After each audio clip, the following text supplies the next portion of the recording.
Welcome back to A Little Bit of Cheese, your daily bite-sized Wisconsin sports podcast. I'm your host, Cody Depios. I want to thank you for being here on this Tuesday, October 22nd. It was a good Packers show yesterday we had with Sam. I do apologize. We had some technical difficulties on the first recording that we released. So you can go back and listen to the beginning, and you don't have two voices talking the same thing but over each other. It was really weird, so I apologize for that. That's on me. We'll try to keep that away from that as we move on in the future. We'll start off at the top here with a little bit of Packers talk after their big win over the Texans. Sam and I had a good summary of it yesterday, but some funny stuff happening on Twitter. If you remember during that Packer game, and if you haven't seen Jordan Love's touchdown throw to Tucker Kraft, go back and look at it.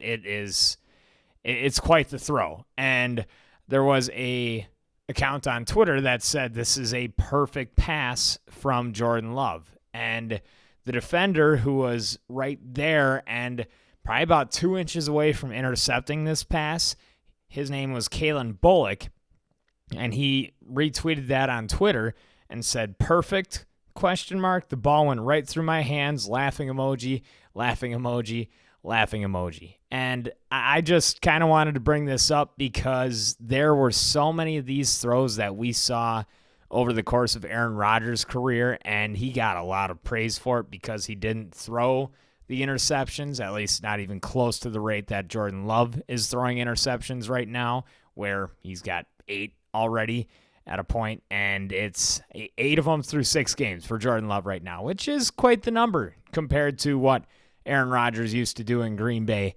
But, and I'll kind of wrap this into the conversation, but that throw was so good.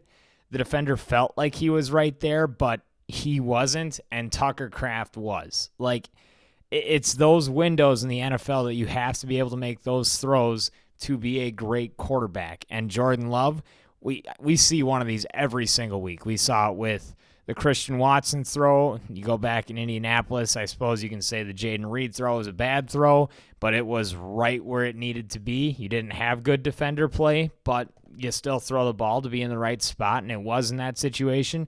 And the same thing here. If Kalen Bullock was in a little bit better position, this is an interception, and Houston probably ultimately goes on to win this game. But that's not the case. Bullock was out of position just a little bit, like I'm talking an inch, maybe 2 inches out of position here. Maybe it was even reaction time if you go back and look at the throw. But this throw was so close to being defended that it almost looks bad, but it looks so close to being bad that it is perfect. It was in a perfect window, and Jordan Love blesses Packers fans with throws like this, it feels like, on a weekly basis. And we'll tie this in with the interception conversation. I kind of asked Sam yesterday if he sees the interceptions as a concern. He said, no, not really. He's throwing all these touchdowns, but you would like to see things cleaned up. I'll kind of give my point, and it's pretty similar to that. If you can almost double the amount of touchdowns you're throwing, or I would actually at this rate expect for Jordan Love to double the amount of touchdowns from the amount of interceptions that he has. Right now, I believe he has 15 touchdowns to 8 interceptions, which isn't a great rate. It's nothing close to what we used to see with Aaron Rodgers, but it's an aggressive touchdown to interception ratio at a point where Love has only played 6 games so far this season. And actually, he's only played 5 games. So he's averaging 3 touchdowns a game. I think you take that almost anywhere. If you're throwing more touchdowns than interceptions, I think you're having a solid season, at least through this point. I mean, the team is sitting in a good spot at 5-2. Yes, 2 of those wins were with Malik Willis, but if Jordan Love plays in those games, they probably blow those teams out in Tennessee and Indianapolis.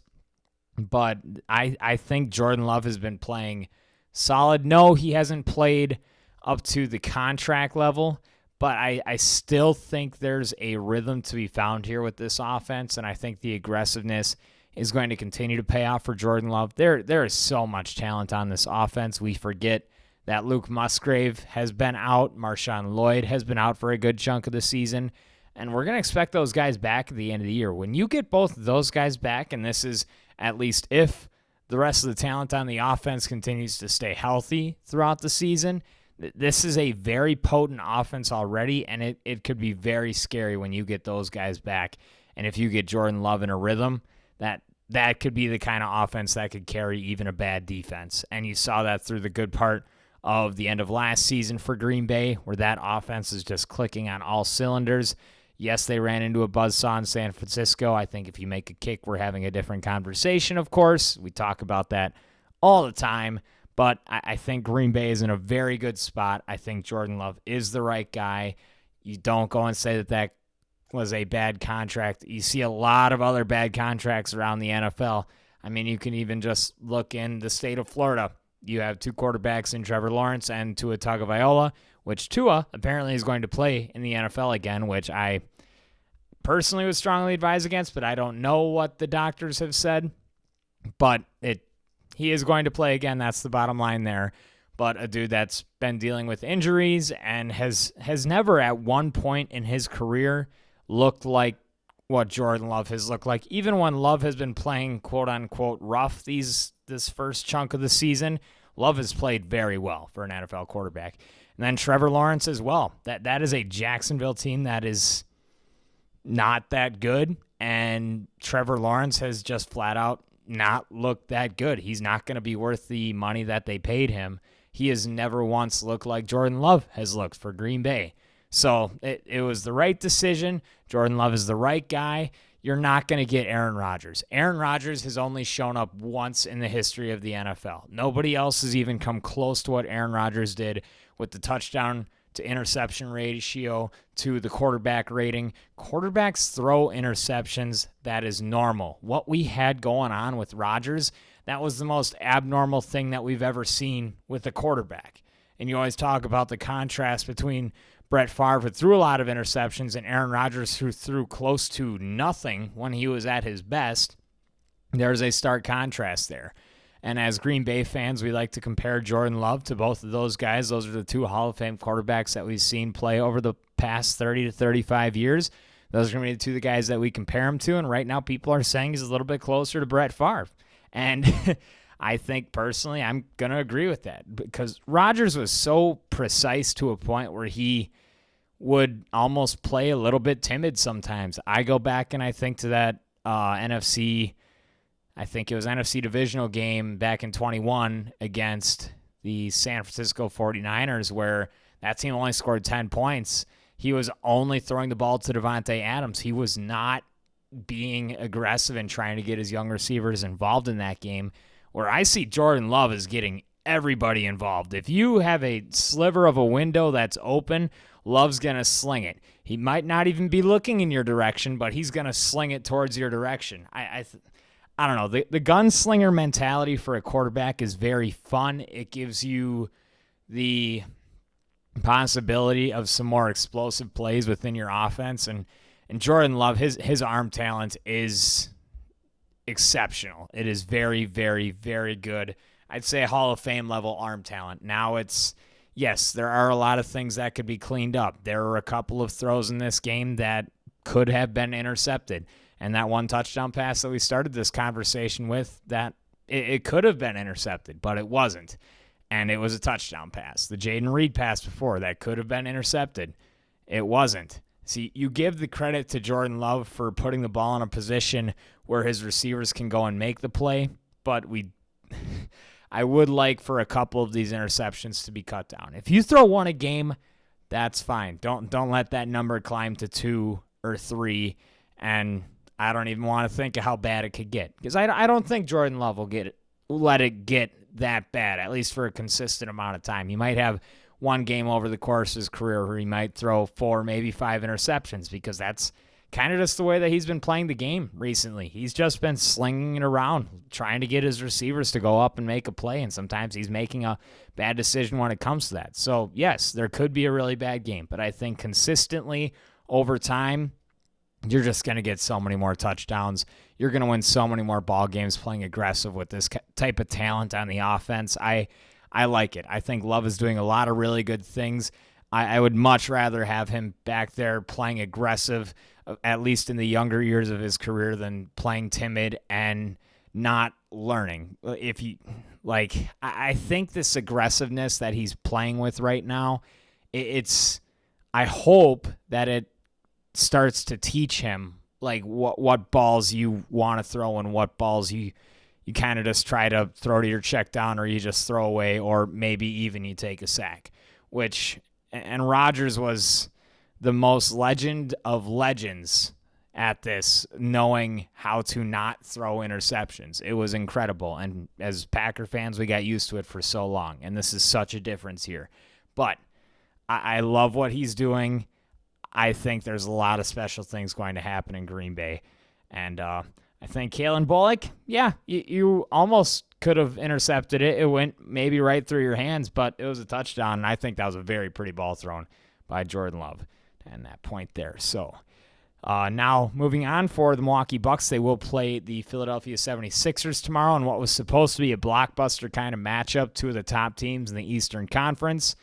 It's not really looking like it's going to be that blockbuster matchup, that one where the lights are going to be super bright and everyone's going to go and look at all the superstars on the court, because Philadelphia has already announced that they're going to be without their two top superstars. Joel Embiid and Paul George are not going to be playing in the season opener for Philadelphia. And Chris Middleton, it was reported today by Doc Rivers that he is 99% sure that Chris Middleton is not going to play in the season opener as well. Of course, we'll still get to see Giannis. We'll still get to see Dame. We'll probably see Taurean Prince step in for the Milwaukee Bucks, but don't expect the blockbuster matchup. Milwaukee should be heavily favored against a Philadelphia team that is going to be without Embiid and without Paul George. I didn't look as it to what the injuries were. But that Embiid is someone who, and both George as well, both Joel Embiid and Paul George have dealt with so many injuries over the course of their career, so they try to be cautious with them, and I definitely understand that. But, the season opener isn't going to live up to the hype that it should be. As two of the top teams in the Eastern Conference, they're not going to be two of the top teams tomorrow, or they're not going to look like it. But we'll probably still watch that game. But that is only if you are not also watching the Major League Baseball World Series, as those games are going to start to get going here. And I kind of wanted to give my thoughts. I talked to Sam a little bit about it yesterday on the podcast, about this Yankees, Dodgers, two of the biggest markets, two of the evil empires in all of baseball. Those are the two teams when I talk to people who are new to baseball fandom. I say as Milwaukee fans, of course, we don't like the St. Louis Cardinals, number one, because that's just the rival. It's the way it has been. They've been kicking our butts for the last 15 to 20 years. That's kind of been switching out the last couple of years, but we love to see it. But the other two teams that, if you're a small market team, you do not like the Yankees, you do not like the Dodgers. They're historically just good franchises that spend a lot of money and have more resources than smaller markets.